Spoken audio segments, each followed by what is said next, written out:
महाराष्ट्राचे कुलदैवत छत्रपती शिवाजी महाराज,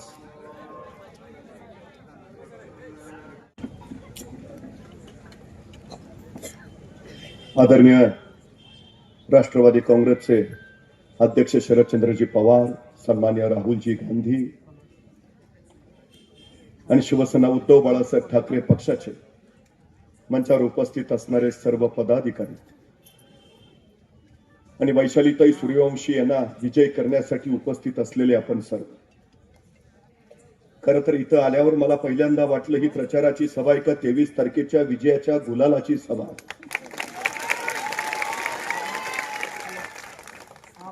रस्त्याने येता येता बोर्ड दिसतोय का फरक? मी 2019 साली सुद्धा आलो होतो, मला तर काही फरक दिसला नाही. कारण तासाभरात पोहोचणारा मी जवळपास 1.5 तास झाले तरी इथं पोहोचेना. परमेश्वराकडे जाणारा मार्ग खडतर असतो मला माहिती होतं, पण पिंपळगावला येणारा मार्ग सुद्धा इतका खडतर असतो हे पहिल्यांदा कळलं.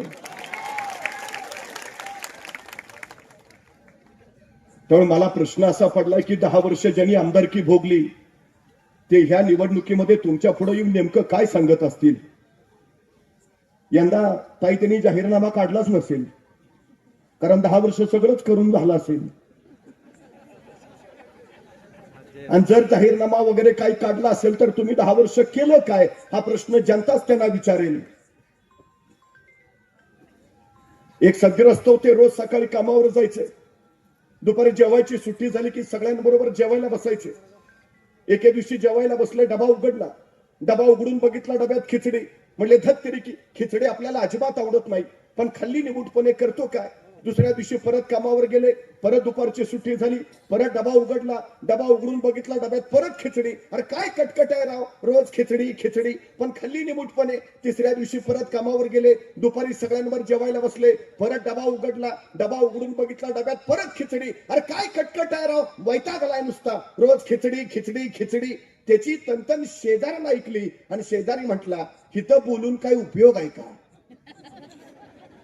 त्यापेक्षा घरी जाऊन बायकोला सांग, बाई ग मला खिचडी आवडत नाही, दुसरं काहीतरी बनवून दे, हिथं बोलून काय उपयोग. तसा तो म्हटला, हे बघ माझं अजून लग्न झालं नाही, त्यामुळे मला बायको नाही, त्यामुळे माझा स्वयंपाक मीच बनवतो आणि मला खिचडी शिवाय दुसरं काही बनवता येत नाही. म्हणजे खिचडी केली कुणी यानीच, आणि वरनं खिचडी आपल्याला अजिबात आवडत नाही. अरे केली कुणी? भडगाव पाचोरा विधानसभाच्या विकास कामांची खिचडी केली कुणी? आता या निवडणुकीत खिचडी आम्हाला अजिबात आवडत नाही. अरे केली कुणी? तुम्हाला आता खिचडी हवी आहे का प्रगतीचं शिवभोजन हवंय हे आता तुम्ही ठरवायचं. 2019 ला मी इथं आलो होतो, वंदनीय हिंदुहृदय सम्राट शिवसेना प्रमुख बाळासाहेब ठाकरेंच्या कडवट शिवसैनिकासाठी आलो होतो. आरो तात्यांचा संपन्न वारसा पुढे नेणाऱ्या उमेदवारासाठी इथं आलो होतो. पण दुर्दैव विचारांशी गद्दारी होईल असं वाटलं नव्हतं.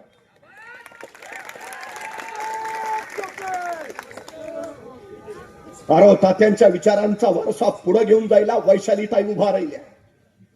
वंदनीय हिंदुहृदय सम्राट शिवसेना प्रमुख बाळासाहेब ठाकरेंचा समर्थ वारसा पुढे न्यायला वैशालीताई उभा राहिल्या. पडत्या काळात पक्षप्रमुख उद्धवजी ठाकरेंच्या पाठीशी ठामपणे वैशालीताई उभा राहिल्या. त्या वैशालीताईंना निवडून देणं हे आपल्या सगळ्यांचं पहिलं कर्तव्य आहे. मला प्रश्न पडतो, उद्धवजी ठाकरे मुख्यमंत्री झाले आणि त्यांनी पहिला निर्णय घेतला स्वराज्याची राजधानी असलेल्या शिवछत्रपतींच्या रायगडला संवर्धनाचा निधी देण्याचा, आणि मंत्रिमंडळाच्या बैठकीत पहिला निर्णय घेतला तो 2 लाखापर्यंत विना शर्त शेतकऱ्यांची कर्जमुक्ती करून त्यांचा 7-12 कोरा करण्याचा. त्याच वेळी त्यांनी घोषणा केली, जे नियमित कर्ज भरतायत त्यांना 50,000 रुपयाचं प्रोत्साहन अनुदान दिलं जाईल. 2.5 वर्ष हे सरकार सत्तेवर आहे. उद्धवजी ठाकरेंनी घोषित केलेले 50,000 रुपये अजूनही शेतकऱ्यांच्या खात्यावर जमा झालेले नाहीत. उद्धवजी ठाकरे मुख्यमंत्री होते, पीक विमा वेळेवर मिळत होता. यांनी फक्त पीक विम्याचे ढोल वाजवले. 1 रुपयात पीक विमा शेतकऱ्यांच्या वाट्याला आला. परवा एक शेतकरी जिल्हा पोलीस प्रमुखाकडे गेला. म्हटलं मला पीक विम्याचे पैसे मिळाले, पण ते घरी नेण्यासाठी पोलीस संरक्षण पाहिजे. एसपीने विचारलं असं किती मिळालंय? तो म्हटला 27 रुपये. चेष्टा करता शेतकऱ्यांची तुम्ही. उद्धवजी ठाकरे मुख्यमंत्री होते, नैसर्गिक आपत्ती आल्या, एनडीआरएफचे निकष बाजूला सारून उद्धवजींनी शेतकऱ्यांना भरघोस मदत केली. आता या 2.5 वर्षात इतक्या नैसर्गिक आपत्ती आल्या, शेतकऱ्याला मदत झाली. 2.5 वर्षात 20,000 शेतकऱ्यांनी आत्महत्या केली. महाराष्ट्रात रोज 7 शेतकरी आत्महत्या करतायत. परवा यवतमाळच्या शेतकऱ्यानं तोंडात विद्युत तार धरून आत्महत्या केली. काय वाट्याला नाही शेतकऱ्यांच्या? जो जगाचा पोशिंदा तोच जगू शकत नाही, राज्य कुणासाठी आणि कशासाठी? काय परिस्थिती आहे? 2014 साली सोयाबीनचा दर होता 7,000 रुपये. आज सोयाबीनचा दर आहे 4,200.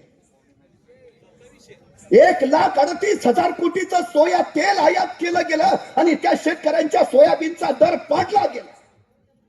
उद्धवजी ठाकरे मुख्यमंत्री होते, कपाशीला दर होता 11,000 रुपये. आज कपाशीचा दर आहे 6,400. 22 लाख टन कपाशी आयात केली आणि इथला कपाशी उत्पादक शेतकरी मारला गेला. तुरीची तीच अवस्था आहे. हे राज्य कुणाचं आहे? शेतकऱ्यांचं का शेतकऱ्यांच्या विरोधकांचं? इथला शेतकरी काबाड कष्ट करून सोन्यासारखं पीक आणत असताना या सरकारच्या चुकीच्या धोरणामुळे त्याला भाव मिळत नाही. ही त्याची सगळ्यात मोठी अडचण झाली, सगळ्यात मोठी. उद्धवजी ठाकरे मुख्यमंत्री होते, सोयाबीनला सुद्धा 11,000 रुपये दर होता. उद्धवजींचं राज्य हे शेतकऱ्यांचं राज्य होतं. 2008 साली उद्धवजींनी महाराष्ट्रात झंझावात निर्माण केला शेतकऱ्यांची कर्जमाफीसाठी. शरदचंद्रजी पवार त्यावेळी कृषी मंत्री होते, मनमोहन सिंग पंतप्रधान होते. 70,000 कोटींची शेतकऱ्यांची कर्जमाफी झाली. टाहो फोडतायत शेतकरी, पण या सरकारनं शेतकऱ्यांची कर्जमाफी केली. 3.5 लाख कोटीचं उद्योगपतींचं कर्ज माफ केलं, पण शेतकऱ्यांचं नाही. हे शेतकऱ्यांचं नाही, हे उद्योगपतींचं सरकार आहे. जगणं महाग करून टाकलं यांनी. 2014 साली कापूस वेचणीचा दर किलोला 3 रुपये होता. आज 2024 साली कापूस वेचणीचा किलोचा दर 10 रुपये झालाय. 13 रुपये वाढतोच आहे. 2014 साली हिरो होंडा 55,000 ला यायची. त्यात 60 रुपये लिटरचं पेट्रोल शेतकरी टाकायचा आणि हितनं पाचोरा गाठायचा. आता हिरो होंडा 1,10,000 ला आणि पेट्रोल 110 रुपयाला. ते म्हणते राहू दे, कशाला जायचं. 2014 साली बैलाची किंमत 15,000 रुपये होती. आता बैलाची किंमत झाली 55,000 रुपये. शेतकरी घरात सिलेंडर 400 रुपयाला आणत होता, आता तो सिलेंडर 1,1100 रुपयाला गेला. अरे बाकी सगळ्या गोष्टींचे भाव वाढले, पण शेतकऱ्याच्या पिकाचा भाव मात्र वाढला नाही. का? कुणासाठी राज्य आहे? कधीतरी या सगळ्या गोष्टींचा विचार केला पाहिजे. आम्ही याने नुसत्या घोषणा केल्या, नुसत्या घोषणा. मला काही काही लोक सांगत होते पिण्याचं पाणी शुद्ध मिळत नाही. तर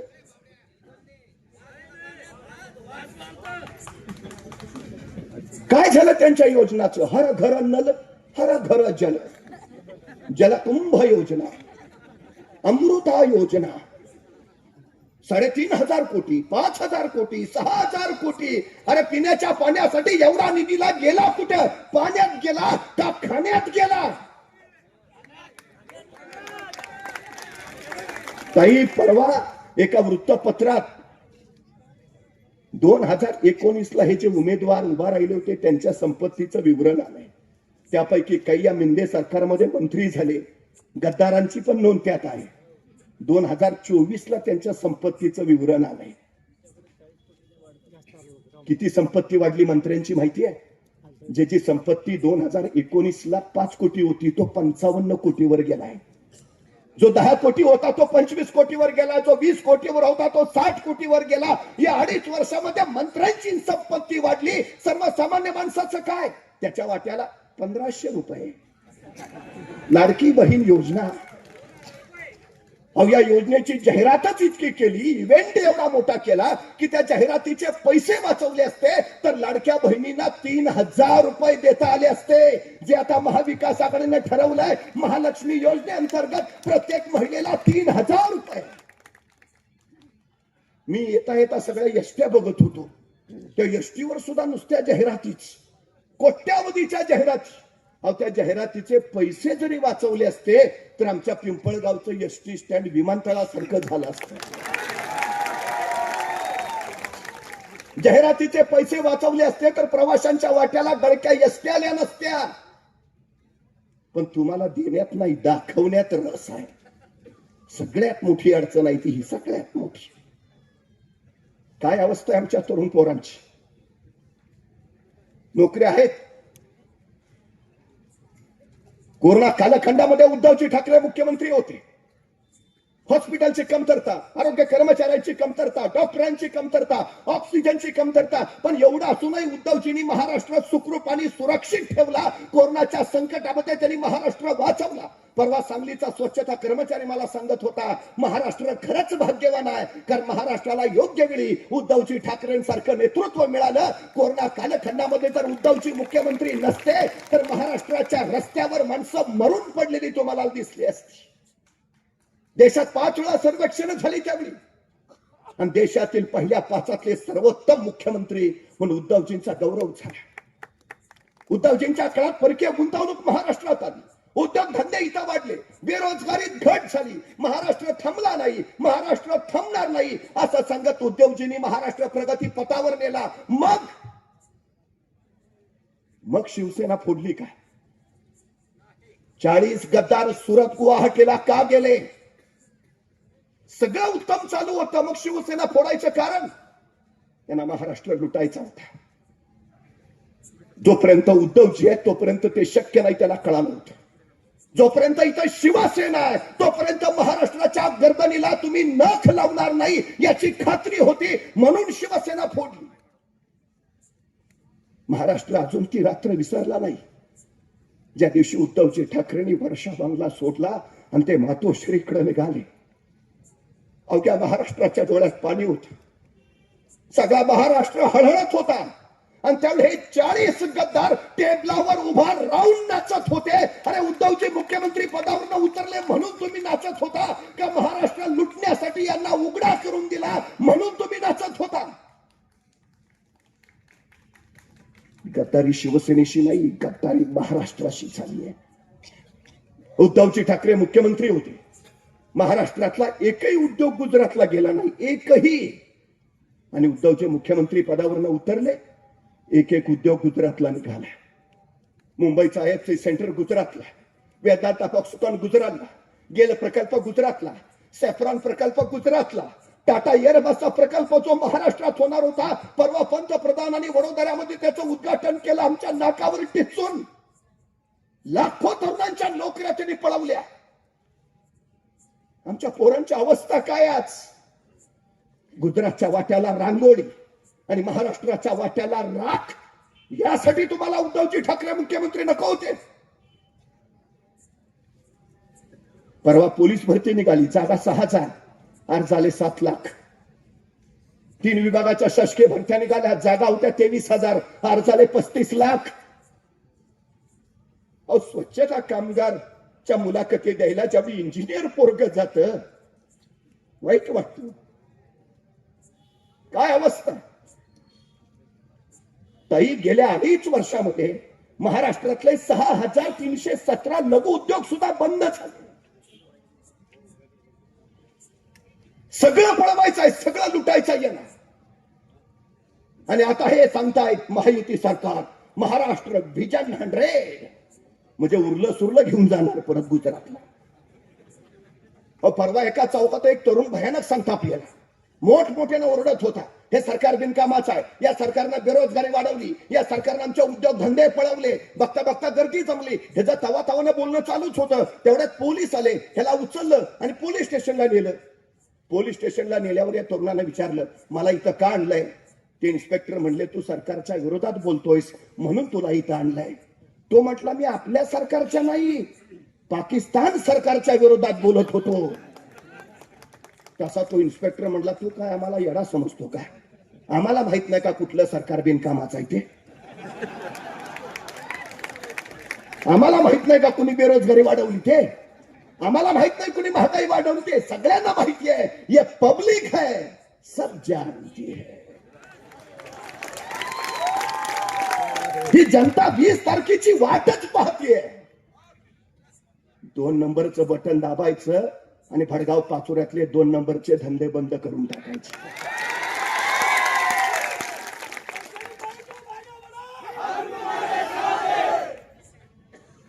काय अवस्था आहे उलटी. शेतकऱ्यांना हमी भाव नाही, शेती करून काय मिळत नाही तर पोरं शिकवावी. तर या मिंदे सरकारनं 62,000 शाळा खाजगी कंपन्यांना दिल्या. पटसंख्या कमी आहे म्हणून आमच्या शाळा बंद करून टाकल्या. 14,713 शाळा बंद झाल्या.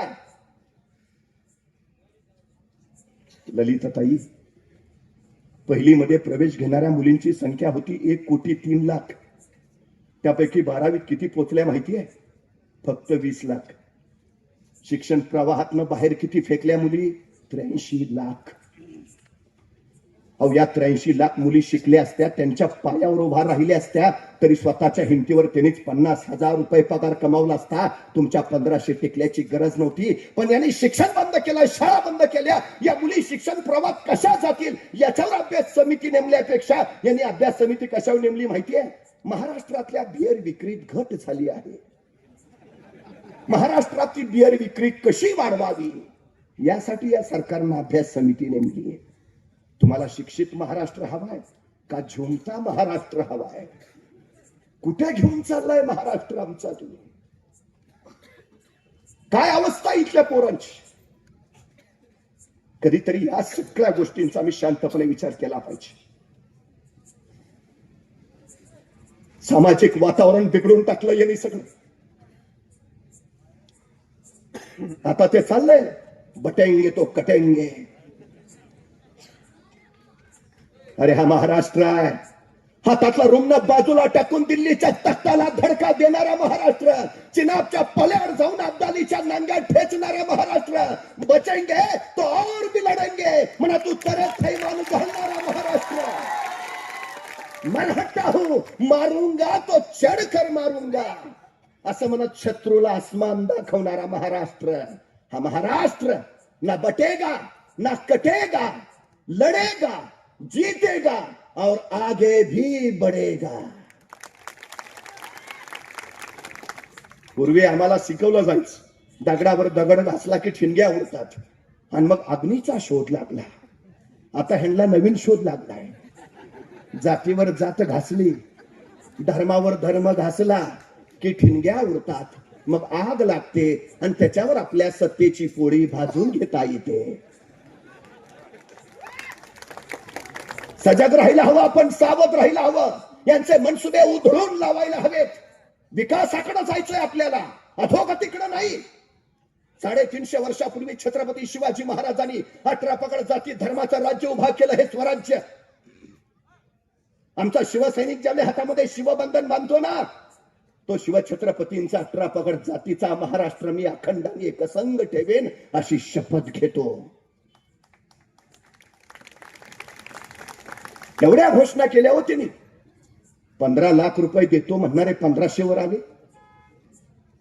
आताही अनेक घोषणा केल्यात, कर्जमाफी करू. मग 2.5 वर्ष झोपला होता. काय झालं होतं 2.5 वर्ष तुम्हाला? इथले सगळे उद्योग नेले. आम्ही महाराष्ट्राला याहून अधिक मोठा उद्योग देऊ. तुमच्या पाचोरा भडगाव मध्ये गेल्या 2.5 वर्षात किती उद्योग आले? एक प्रकल्प झाला इथं? काय झालं? कधीतरी आम्ही या सगळ्या गोष्टींचा विचार करायला हवा. शेतकरी आत्महत्या थांबवणार होते, दीडपट हमी भाव देणार होते, स्मार्ट सिटी निर्माण करणार होते, आदर्श गावं तयार करणार होते. काही झालं नाही. अरबी समुद्रात छत्रपती शिवाजी महाराजांचं स्मारक उभारणार होते, हिंदू मिलमध्ये डॉक्टर बाबासाहेब आंबेडकरांचं स्मारक उभा करणार होते. काय झालं? काही नाही. मी परवा पुण्यात होतो, महात्मा फुले मंडईत. ड्रायव्हरला सांगितलं गाडी आत लाव. मी बाहेरच उभा राहिलो. माझ्या शेजारी एक गजरेवाला होता. त्याची गजरे विकायची स्टाईलच भयानक होती. तो आल्या गेल्या ताईंकडे बघायचा आणि म्हणायचा, ओ ताई गजरा घ्या.